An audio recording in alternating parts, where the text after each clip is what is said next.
Well, we're down by the side of the river under the cool of the trees because we're feeling the heat, aren't we, mate? Yeah, it's very hot. Been feeling the heat for a couple of days, haven't we? Just sitting there panting. These are what they call the dog days of summer. The dog days of summer. They start traditionally in the 3rd of July and last till the 10th of August. So we're almost out of them. We're only a few days from coming out the dog days of summer. And they're not named after dogs. They're not named after you, mate. No. They're named after the dog star, Sirius.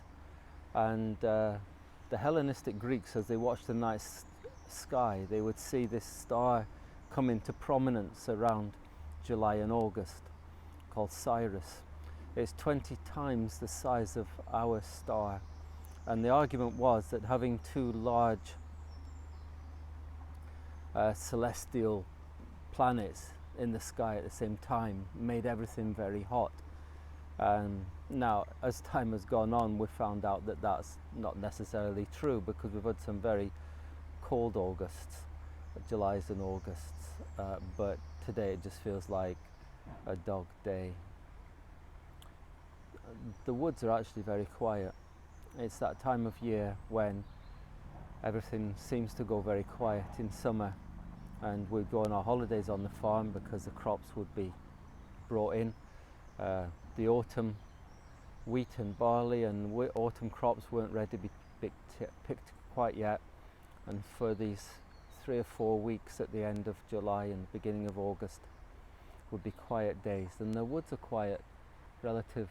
You know, there are still a few birds tweeting, but compared to spring, nowhere near the same. The busyness of the building nests and rearing young. And these really feel like the dog days of summer, where it's hot and sweaty.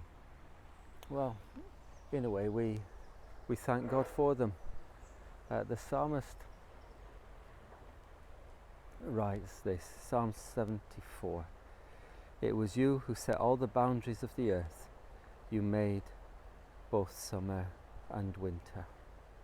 He then goes on to describe how God sets the boundaries of enemies, and then he asks God to defend him.